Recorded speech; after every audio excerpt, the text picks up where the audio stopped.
a friendship that'll never ever end.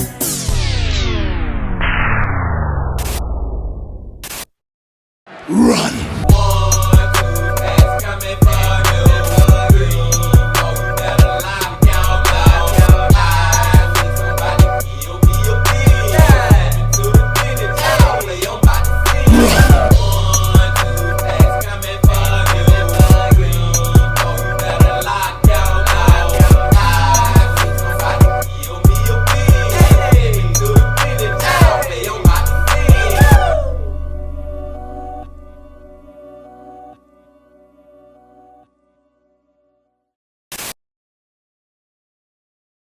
It's a beautiful day in the neighborhood.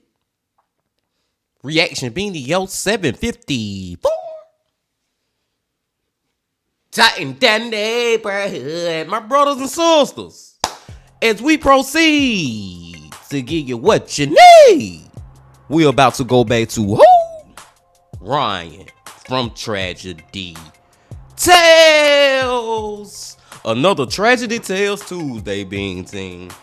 And shout out to Ryan too, y'all, because he stopped through our live stream that we did this past Saturday. You know what I'm saying? And said what's up, you know, basically. And that's what's up. So shout out to you, Ryan. And also, y'all, just our live stream Saturday in general. I really freaking enjoyed it. You know what I'm saying? I had a fun time hanging out with the Bean team. And hopefully this upcoming Saturday, we will be doing it all again, my friends. But I digress.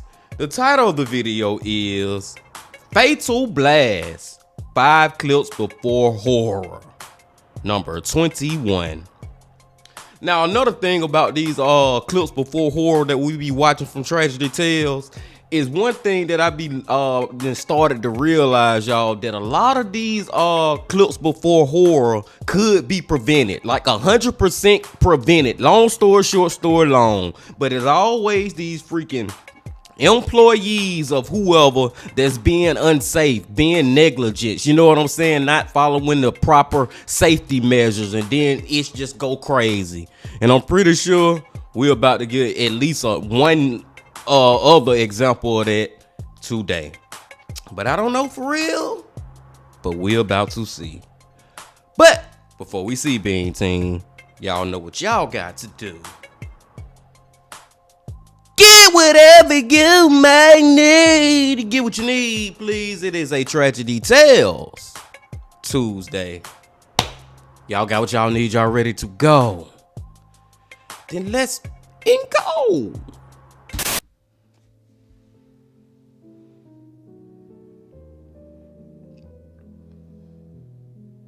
Every day, tragedies occur all across the world, and sometimes, just by chance, they're captured on camera for the world to see. The internet is chock-a-block full of these horrifying clips, and in this video, we're going to cover 5 more shocking examples. From a terrifying crocodile encounter in Borneo, to an unbelievable sinkhole incident in South Korea. As usual, we've got a range of tragedies from all across the world, reminding you that any day could be your last. So grab a drink and draw the curtains, sit down, and let's get right into it.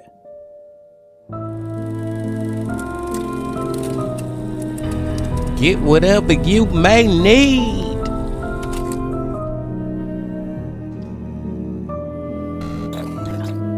Number 5.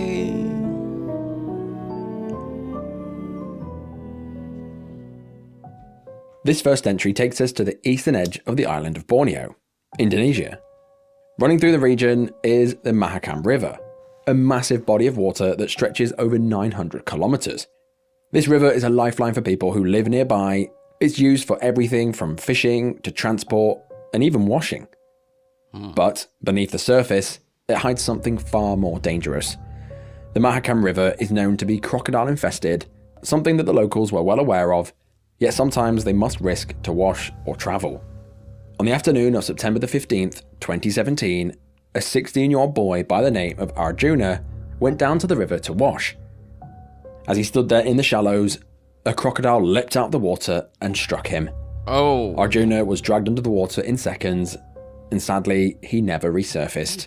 Damn. The follow- I just gotta point out real quick, y'all. Real talk. If this was the only way that I could clean my body, you know what I'm saying? If this the only way that I can bathe is by going in this freaking lake, river, pond, whatever the freak it is, and I know that it's crocodiles in there, I'll never goddamn take a bath another day of my life. Just long story short, story long, man. I could not take this risk, especially now after that somebody had actually died doing this ish. Now we know how real it really could be for one of us to be the next one who get ate up. I'm just saying, I'm not. I'm just gonna be stanky bean team. I'm gonna be stanky the bean.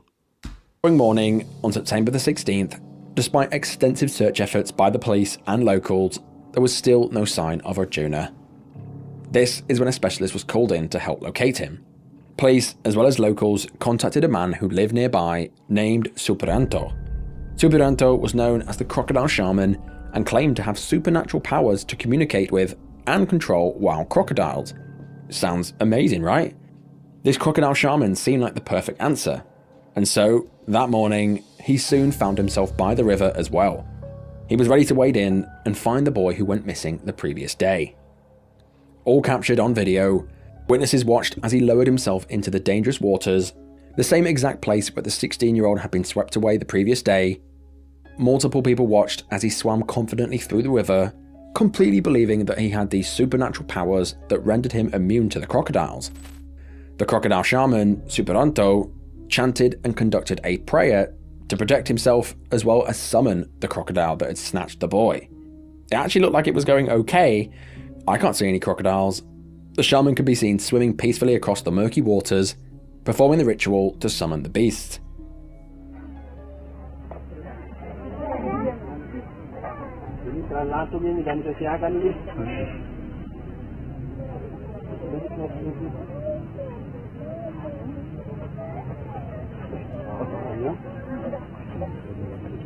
Dekat sini. Dekat sudah di dalam sini dia.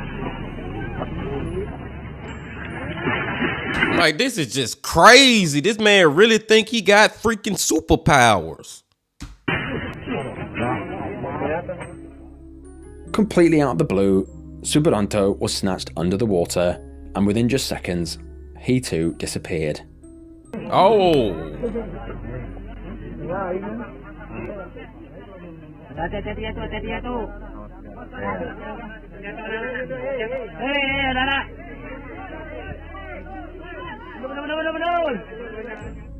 I didn't even see when he got snatched up, Bean Team. Seriously, I think Ryan probably had to cut that part out of the video or something. But it's just crazy. Like, he seriously thought he had some type of power over these crocodiles. I gotta put it in quotation marks, Bean Team, because he really was down there in the water with his arms spread out doing the ritual. And soon as looked like he was about to get back on the land or whatever, some just came and snatched him up. And it's so scary because you never even saw the crocodile, you know what I'm saying? The water already kind of murky, like, and then the crocodile probably was deep and just came up and real quick, like, man, oh man. The people that were watching couldn't believe what they'd just witnessed. They stood by the water in an eerie silence, hoping that he would resurface, but the water was still. He never did.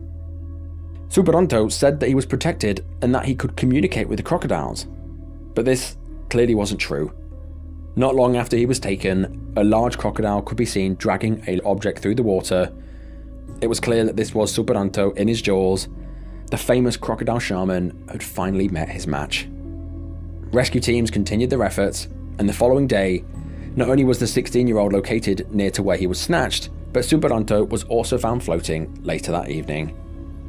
Honestly, I'm not sure any kind of magic exists to tame wild animals, let alone crocodiles, but this entry is just another crazy reminder that nature is scary and truly unpredictable. If you're not careful, or believe you too have magical crocodile powers, nature can snatch your life away in just a moment. True, man. I just feel like it was just a bad decision, Bean Team. But more than that, like I said, man, I feel like it's just a bad decision for anybody to freaking take a goddamn bath in that lake, pond, river, whatever it was. You know what I'm saying? And I know that may be their only freaking option. But man, we got to figure something else out better than this. Like seriously, we bathed them with the crocodiles, with the reptiles. We bathed them with reptiles because I'm pretty sure if it's crocodiles in that water, then there's some goddamn snakes too. Seriously, B Team, like nah, man. But rest in peace to both of them. It's just crazy. That dude, he wasn't just talking to talk about having these superpowers where he can talk to crocodiles. He actually tried to walk the walk. You know what I'm saying? Actually got up in that water and lost his life. Let's go, y'all. Number 4. Number 4. This next entry takes us to the busy streets of Eastern Seoul, South Korea, on March the 24th, 2025. That day, it was a calm spring day, the sun was out, the skies were clear, and for most people, it felt like just another ordinary Monday. But for one man, the earth, quite literally, was about to give way beneath him. The man in question was 33-year-old, known publicly only by his surname, Park. According to a childhood friend, Park was legendary among his peers for his relentless work ethic. He worked 7 days a week without fail. After his regular office job, he even worked as a delivery driver to earn a bit of extra cash for the family, zipping through Seoul's busy streets late into the evening. But that Monday, Park was out making deliveries on his motorcycle, as he did every evening until it came to around 6:29 p.m. As Park approached an intersection in Gangdang-gu, all of a sudden, disaster struck. Oh. All captured on dashcam, a massive sinkhole measuring nearly 65 meters wide and 60 meters deep opened right beneath his path as he drove along the motorway. Oh my A car in front of him jolts violently as its rear wheels narrowly escape the drop, but Park, just behind it, just wasn't so lucky. In a blink of an eye, he vanished into the crumbling ground, and just like that, poof, he was gone. That is so crazy to watch because none of us, seriously, when we driving on the road, Bean Team, expect for the road to just sink in. You know what I'm saying, man? Like, that is just such a rare and random occurrence that we would never think about while we driving. And just the fact that it had to be him. While he on a motorcycle at that moment. You know what I'm saying? Now, the car luckily didn't go inside it, but I don't know how deep the sinkhole is, but I'm thinking maybe the people in the car would have had a chance to survive. But this man on a motorcycle, so it's basically like he just falling in the damn sinkhole, and all we know, the damn motorcycle might fall on top of him. Like, I don't know if he gonna survive this one, Bean Team, but let's see.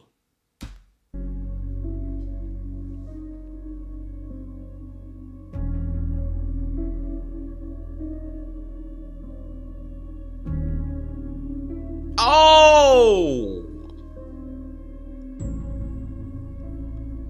Hey, that car right there tripping that got the flashes on. Well, I don't know. Maybe they tires are blew out or something. I would have been jumped out the car and started running down the road, man, because you don't know how much more of this ish gonna keep on just falling off at this point. I feel like every car we looking at in danger, man. Seriously, get the hell away from this sinkhole.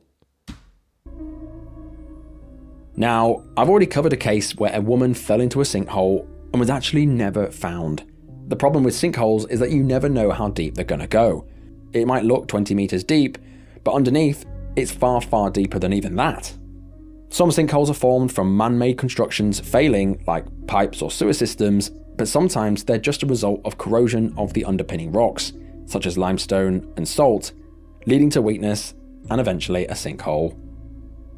Upon hearing the news that someone had fallen into a sinkhole, rescue teams were dispatched to the scene, but when they got there, all they could see was a massive hole in the ground, no sign of life whatsoever. Nearly 40 emergency personnel worked through the night, sifting through the mud, trying to find him. Rescue was hampered because the soil was mixing with water under the ground, making it almost impossible to dig through. In the night, they found his motorcycle, they found his phone, but Park was nowhere to be seen. We have been manually removing soil to search for the missing person underground. However, due to cracks forming on the upper part of the sinkhole, further entry was deemed too dangerous. With tons of water and soil accumulated at the sinkhole, rescue workers in diving suits as well as a search and rescue dog continue their efforts to find the victim. Additionally, a car driver who passed through the area just before the collapse was injured and transported to the hospital.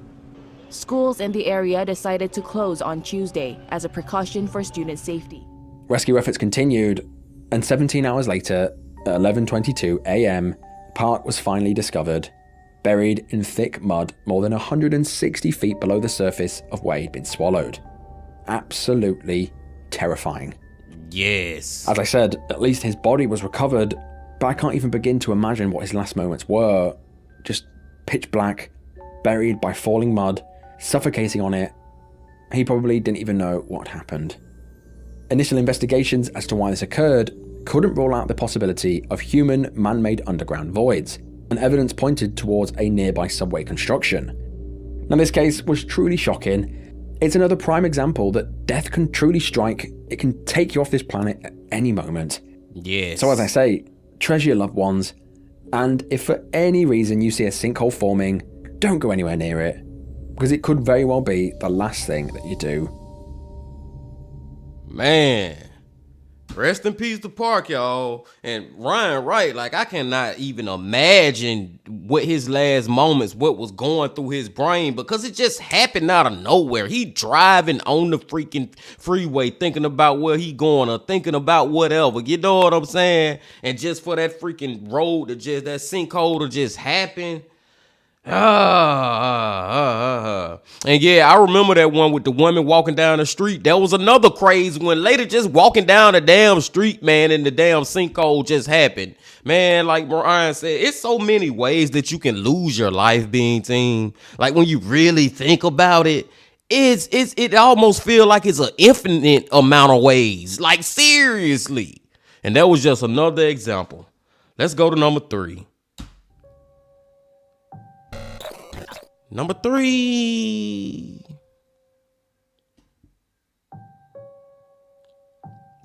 Did you know that Myanmar is one of the world's biggest sources of jade? The remote mineral-rich mountains of Kachin State produce around 70% of the global supply of this precious stone. Myanmar's jade trade is reported to be worth more than $30 billion a year. So, if you ever see a jade, likely chances are it came from Myanmar. But of course, like anything valuable in this world, the moment we find something beautiful and natural, we tear it out in masses for profits until there's nothing left. Jade mining in Myanmar is a mix of industrial scale operations, which has its own risks in itself, as well as incredibly dangerous low-tech scavenging. When these big jade companies dig into hillsides, they extract what they think is valuable and dump everything else onto huge heaps called tailings. These piles are usually dumped dangerously on inclines and can rise hundreds of feet high and stretch for acres. These piles are made of loose rock, soil and debris and are completely unstable, especially when wet. These tailings sadly then attract hundreds of freelance miners known as jade pickers or scavengers. These people sift through the unstable mining waste by hand, looking for jade that might have been missed. These people often use no protective equipment, and many sleep in ramshackle huts at the bottom of the piles to get early access the next day. And you see how quick first of all, you see how many of them it is out there, being team. That's number one. They damn little like ants, you know what I'm saying, running to the damn ant pile or something. And then not only that, god damn it, I forgot what I was talking about.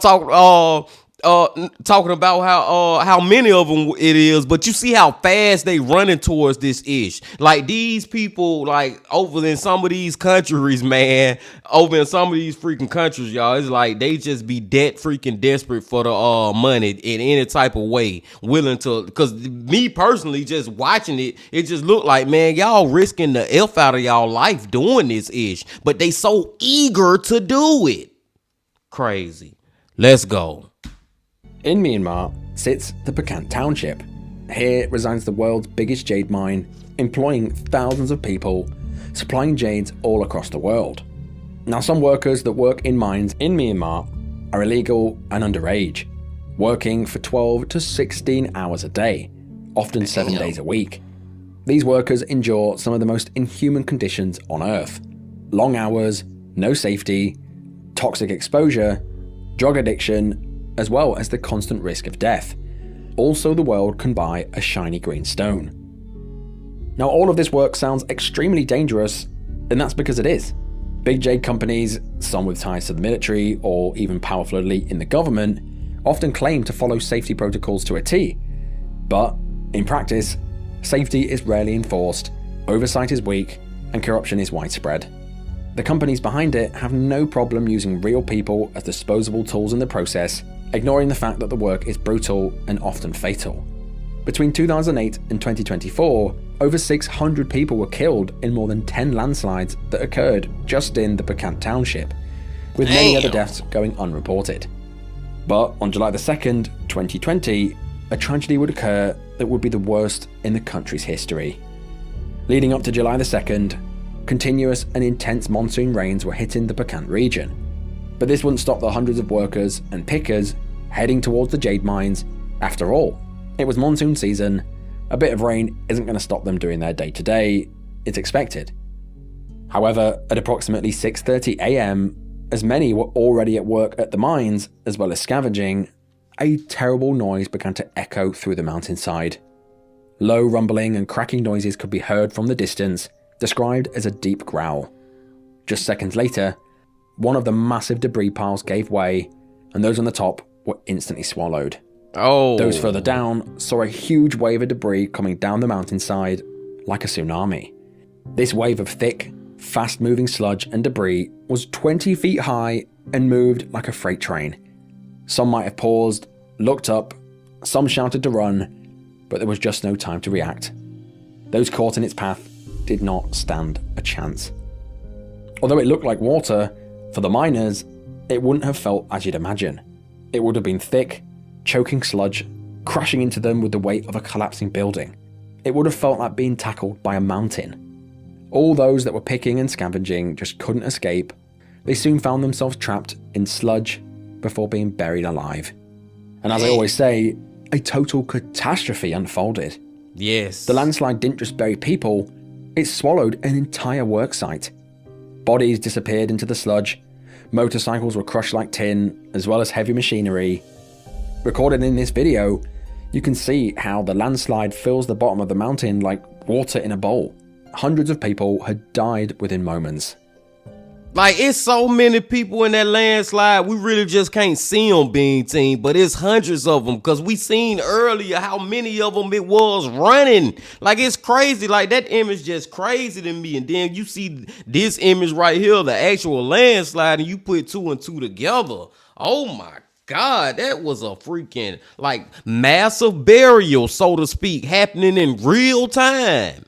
No people got buried or freaking live. And see, this one right here goes to what I was talking about before we even got started with the video. As far as how some these companies and these employees, they be so unsafe and stuff and not following the proper guidelines. These people right here didn't give a F about none of these miners. Just long story short, short story long. They ain't give a F about none of these jade pickers or whatever they call, man. Like, they did not value their people who was going out looking for this jewelry life at all. Long story short, short story long.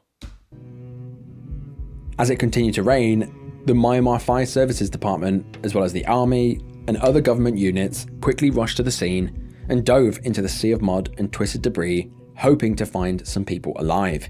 They utilized diggers and sniffer dogs, searching for survivors, and amazingly, some people were found.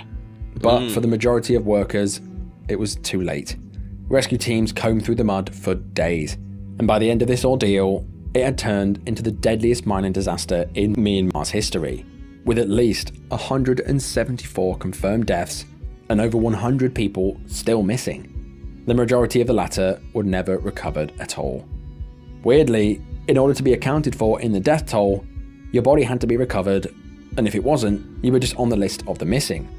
According to the reports, families of the deceased were provided around $2,500 in compensation by aid agencies as well as the government, which, to be fair, is basically nothing for a loved one's death. However, this compensation was reliant upon the recovery of the victim's body. Families of those missing did not receive any compensation at all.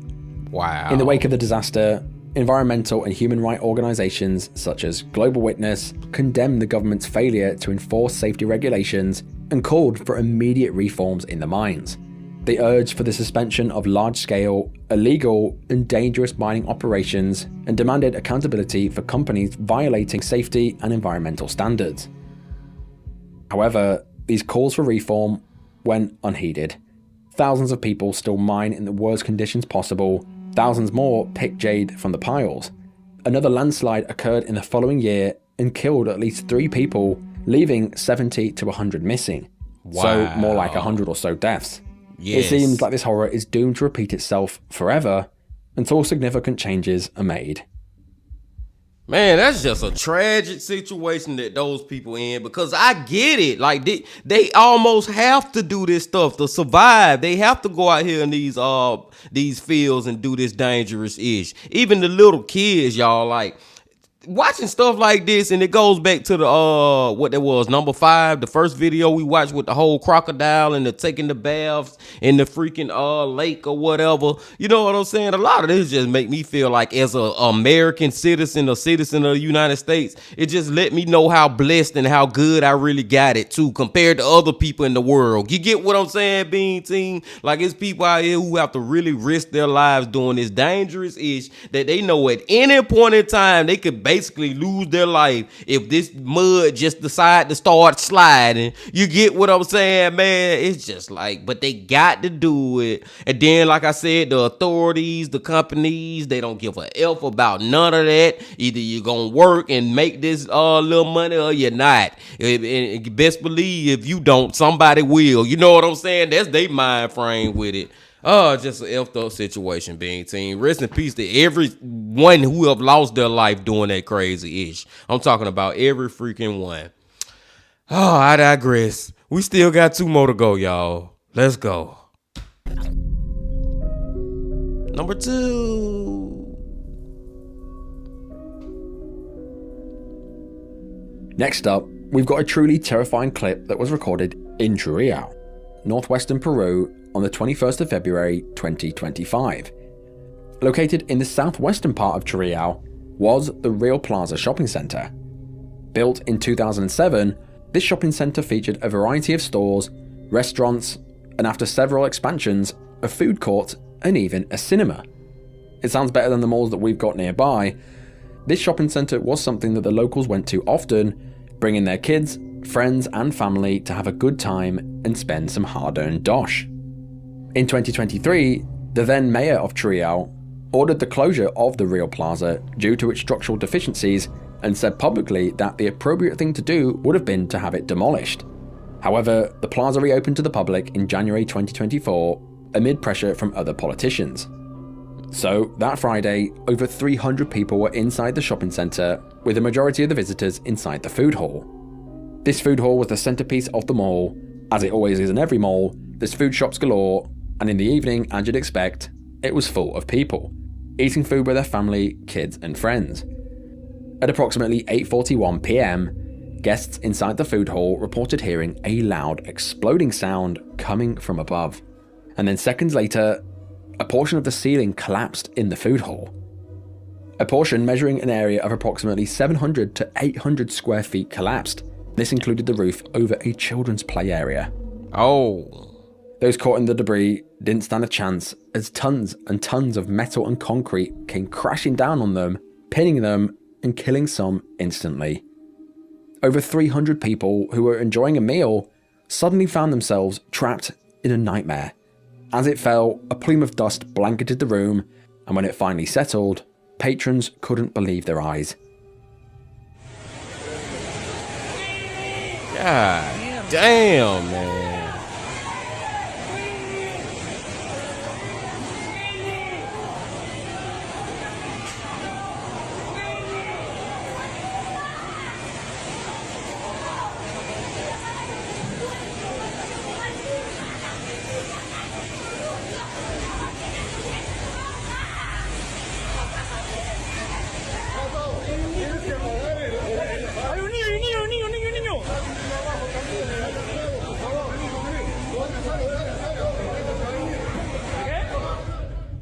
Like, that's just such a crazy ass scene to look at, Bean Team. Like, just put yourself in this type of situation. Imagine you was over at one of the fast food places or whatever. I think I seen a Popeyes. Imagine you over there at Popeyes, you know, ordering, but your family or friends, like, they already sitting down at the freaking tables, and then the freaking roof collapsed, and now you sitting right there like, what the freaking, you know that your friends are now freaking crushed under this damn roof, and it ain't nothing you can do about it, or your family, you know what I'm saying? You just sitting right there, hope the elf-less. And I don't even want to think about the people who stuck up under this ish. Like Ryan said, some of them died on impact, which I believe. And then what about the people who ain't dead yet? Imagine the situation they in. Imagine seeing darkness and being crushed and can't move, and you hearing people screaming around you. Oh my God.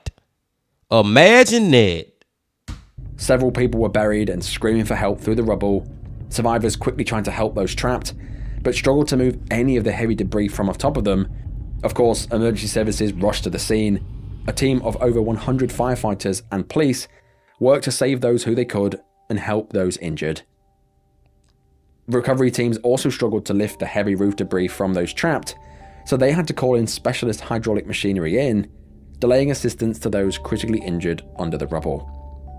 All throughout the night and into the following day, rescue teams scoured the debris, rescuing those trapped and recovering bodies. All in all, this incident left 8 people dead, with 3 of the dead being just children. Damn. The Real Plaza management released a statement expressing their condolences to the victims and announced the temporary closure of all their shopping centres nationwide as a gesture of mourning. Initial investigations revealed that this whole tragedy could and should have been avoided. Rain and humidity had weakened the roof, leading to the collapse. This kind of damage and erosion would have been clearly visible upon inspection, but obviously no inspection was being done, sparking public outrage and a renewed scrutiny over building safety regulations in Peru. There we go again, Bean Team. People, these damn companies, these people not being freaking safe, and then you costing people their lives out here. President of Peru expressed her condolences to the families of the victims, saying that the corresponding investigation will be carried out and those found responsible will be punished with a severe penalty. Sadly, as of the time of writing this, nobody has yet to be held accountable. There have been no names released, nor has anyone been arrested. The regional government declared a period of mourning for the 22nd and the 23rd of February, ordering flags to be flown at half-mast in honour of the victims. People were, and still are, furious at the government for reopening the building, despite clear safety problems, putting many people's lives at risk. The government even demanded the closure, but didn't follow through on it. They just allowed it to stay open. So they are also partially responsible. If they'd left it closed and demolished it like they said, 8 innocent people would still be with us today.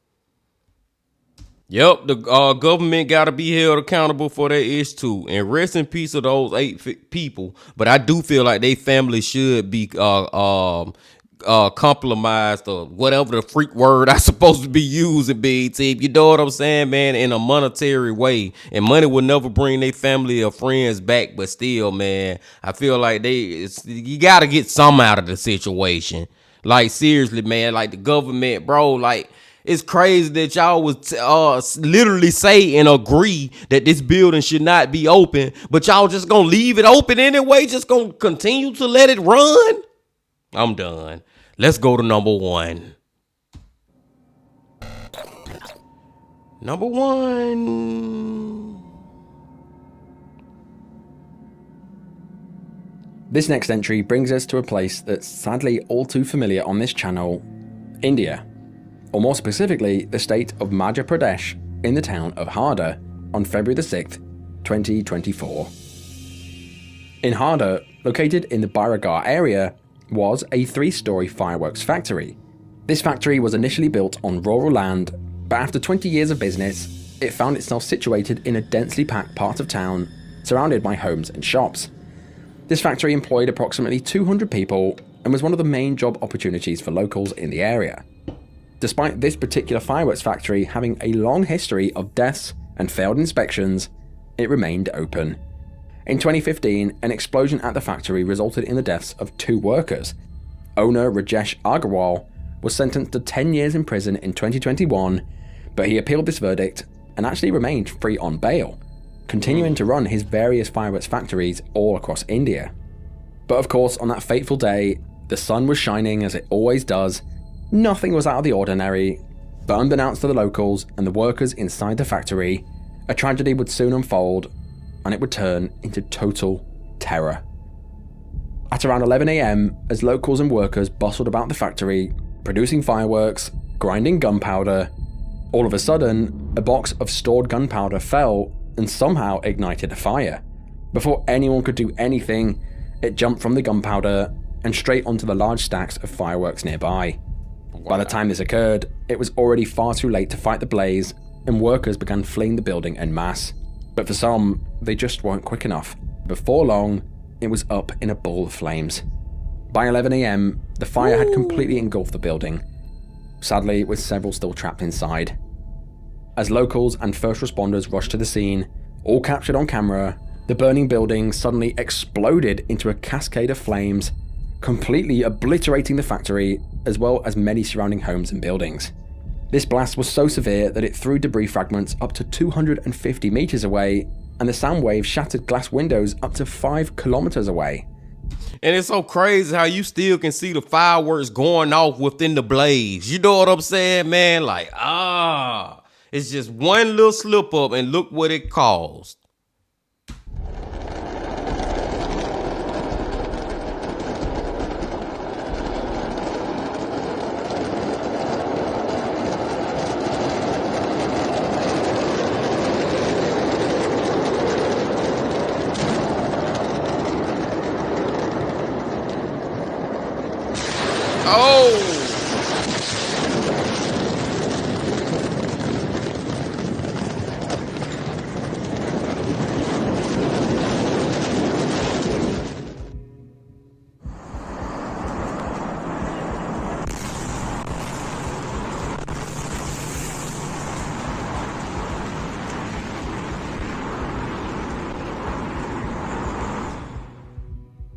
As flames tore through the remains of the factory and nearby homes, first responders tried to help, but they were met with an almost impossible situation. Despite fire teams' best efforts to subdue the flames, it was just too powerful. It continued to feed off the materials inside the factory and exploded several more times throughout the day. The fire was too hot and the smoke was too thick. As the day ticked on, the fireworks factory continued to explode multiple times. Soon, the factory was reduced to a smouldering pile of rubble. It looked like a war zone. Bodies lay strewn all across the street, and injured lay in pools of blood awaiting emergency assistance. More than 35 ambulances were sent to the scene to cope with the emergency, but still they were inundated with injured and dead. Even after putting out the flames, it was so hot that emergency crews couldn't even get close to the factory until late that night. After all the commotion settled down, sadly, this fire had taken the lives of 13 people and injured more than 172 others. Now, the people injured were burnt to varying degrees, some had fractured bones in the explosion, and some had even lost arms and legs. 50 plus families were left homeless, forced to live in camps for months until they could be rehomed. If only they'd actually sentenced the owner to his crimes, then none of this would have happened. Many were left pondering the negligence towards basic fire safety principles that led to this terrible catastrophe. A day after the blast, the state police arrested the fireworks factory owner as well as his son and lodged a case for them under culpable homicide not amounting to murder, attempt to culpable homicide, and Abuse of Explosive Substance Act of 1908. Officials then began their investigation to figure out what had happened, and it was then discovered that this factory should have never been open. Its license was first suspended years ago and was then eventually cancelled. But despite this, this factory remained open, as well as several others across India. To make things worse, owners were also storing far more explosives than safe, as well as storing gunpowder when they shouldn't have been directly inside the factory. All of these things compounded the tragedy when it occurred. Soon after, a 40-page report was released, and it found that the accident did not happen out of the blue, and that multiple warning signs were ignored. In 2022, during an investigation, several irregularities were found in the factory, including the fact that approved plans or drawings of the factory were missing the second and third floor, It was only approved for a single story. It's just ridiculous. Basically, the entire thing was all wrong. It was a deadly recipe for disaster waiting to happen. Nobody should have been working there. Nobody should have even been living close to it. It's negligence and corruption at its finest. And the effed up thing about people who was living close to it, they ain't have no idea. Well, I'm not gonna say all of them, but I'm pretty sure some of them didn't have no idea about how bad this factory was and how unsafe it was. They building freaking extra floors and stuff, and they ain't even supposed to be in. Like, this is crazy. Having gunpowder around explosives, like, oh my God. What did they think was gonna eventually end up happening, Bean Team? So far, at the time of writing this, 7 arrests have been made, with 20 licenses, including those of 16 from the accused kin, and 4 others were suspended. So basically, they took away all of his other fireworks factories. A period of mourning was declared as the Prime Minister announced a 2 lakh compensation to the families of the deceased and 50,000 rupees to those injured. But unfortunately, this compensation was just the tip of an iceberg of what was actually damaged and broken in the blast. For the majority of those affected, this compensation was just nothing. It did little to help them rebuild their lives, their homes, replace limbs, as well as bringing back those lost. The area where the fireworks factory once stood now is a charred crater. Affected individuals are still fighting for fair compensation and the reconstruction of their houses so they can be restored to pre-blast conditions. Man.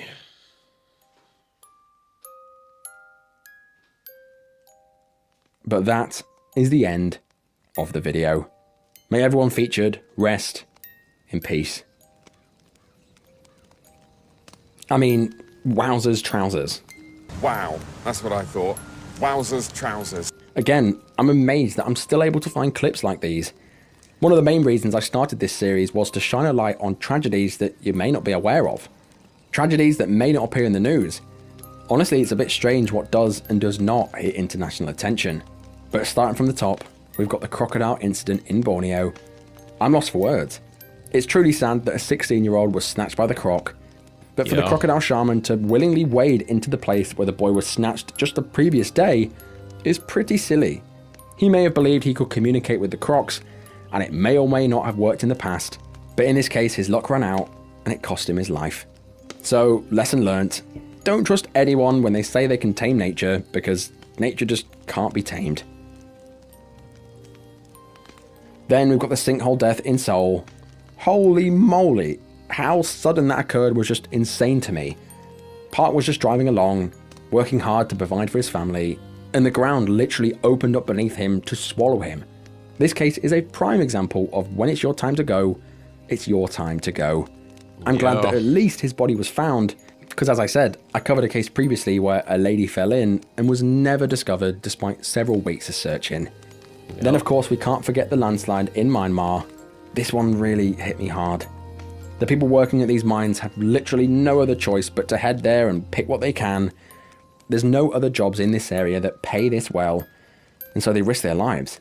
It's really sad that this is what these people are forced to do. And even if they're formally employed by these companies, they still get zero benefits, they're treated like slaves, and when they die, they're just reported missing as they can't be bothered to dig through the mud and the rock to find them. Honestly, after reading and researching the jade industry, I will definitely not be buying any jade jewelry, despite it looking pretty cool, or any diamond for that matter. I'm definitely going to look into fake diamonds in the future, because all of these stones are tainted with real human blood, and is it worth it for a shiny little stone? I'd say it isn't. Then we've got the roof collapse in Peru. Holy crap, that footage is terrifying. The amount of people that were chilling in the food court at the time of the collapse was shocking. It's horrifying that multiple children had to die here. And then to find out that the whole place should have been shut down and demolished years ago, it breaks my heart. This is one of those cases that seems to have been swept under the rug and did not reach international news for no good reason. And last, but definitely not least, we've got the factory fire in India. That blast was shocking. The fact that these people were so close to be able to record that footage is crazy, to be honest. I'm not sure if they were injured recording it, but yeah, they seemed way too close to that. Of course, this is nowhere near the level of Beirut or even the West Blast, but this explosion was certainly enough to sweep you off your feet, even stood hundreds of feet away. Sadly, as is all too common on this channel, it's just another case of negligence, greed, and corruption. The owner should have been sent to prison for the deaths of 2 workers in the previous years, but wasn't.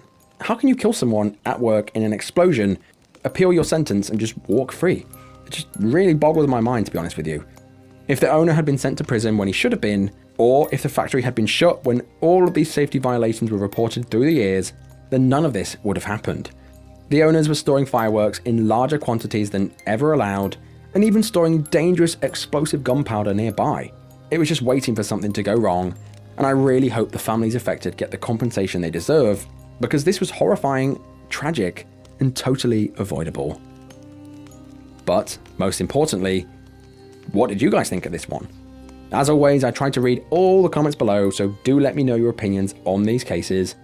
I do apologize this video was so delayed. I've just got a lot of stuff going on right now in my life, and I'm struggling to balance the workload and keep up frequent uploads, as you guys expect. So as I said, please bear with me. I'm trying to get these videos out quicker. They just seem to be taking longer and longer and longer these days. But as I said, I appreciate your patience. But just before I go, if you're interested in seeing early, uncut, and uncensored, as well as ad-free content, go and check out my Patreon linked below.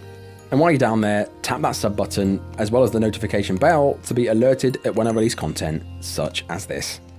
But I will see you guys in the next one. Bye bye.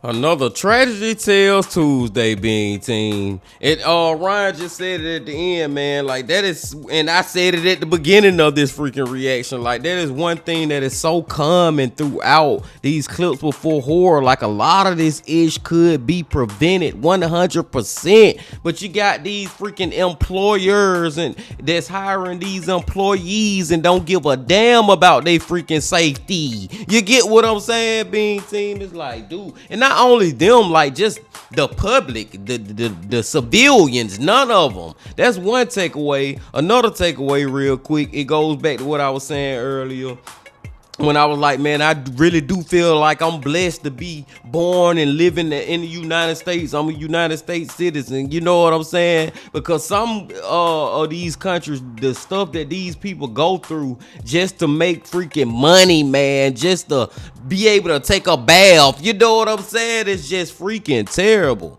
But I'm gonna try to run through them one more time real quick, Bean Team. Give my last couple of thoughts real quick. And we're gonna start with number 1 with the freaking fireworks. That was just like what you think gonna happen? Y'all literally got gunpowder and fireworks in the same vicinity. This place supposed to been shut down. Now the craziest thing is the fact that this dude, he already got 2 deaths on his watch, but some kind of way he's still able to run this freaking business. Freaking insane, y'all. Freaking insane. What was the one before that? The mall collapse of the freaking roof.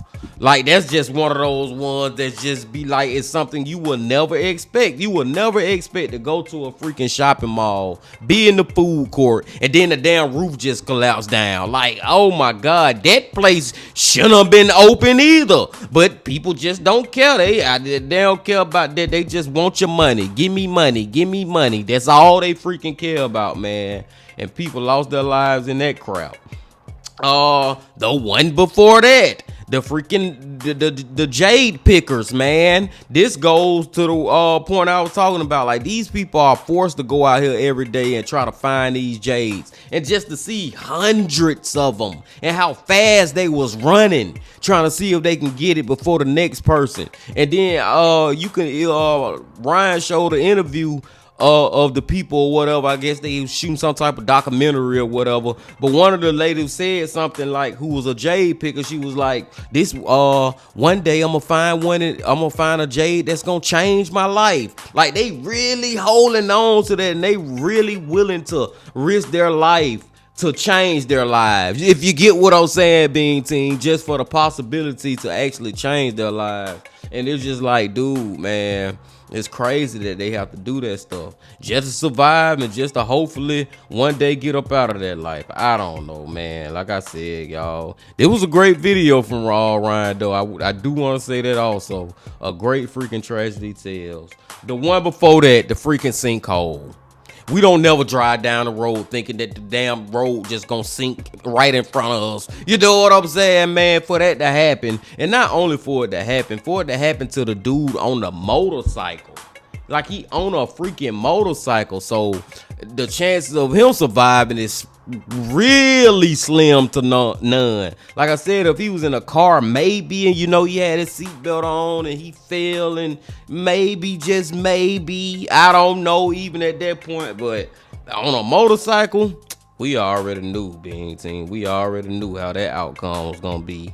And the one we started off with, the crocodile guy, Dundee guy, whatever you want to call him guy, the sensei of the crocodiles. Man, listen, dude, he really thought he had freaking superpowers, y'all, just to see him get in that water and actually do his ritual like he talking to him, man. Like, it's one thing for him to be BSing and saying, yeah, I know how to talk to crocodile, but for him to actually do it is a whole nother level of just freaking craziness out here.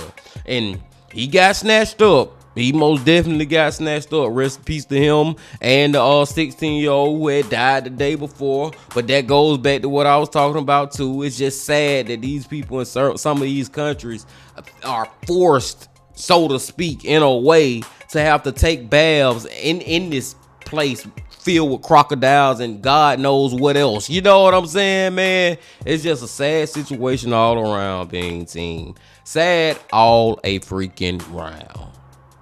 And I digress. I'm gonna go let y'all go now, man. I appreciate y'all coming on back as always. And before you leave, just please hit that like button, comment, subscribe, and do all that if you ain't did that yet. And remember this: love, peace, and happiness. Stay safe. Don't stop. Keep going. Yeah. If you're feeling lonely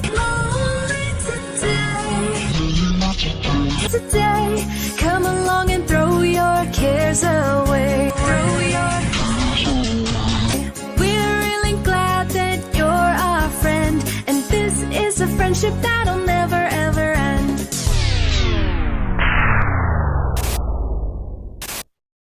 Run!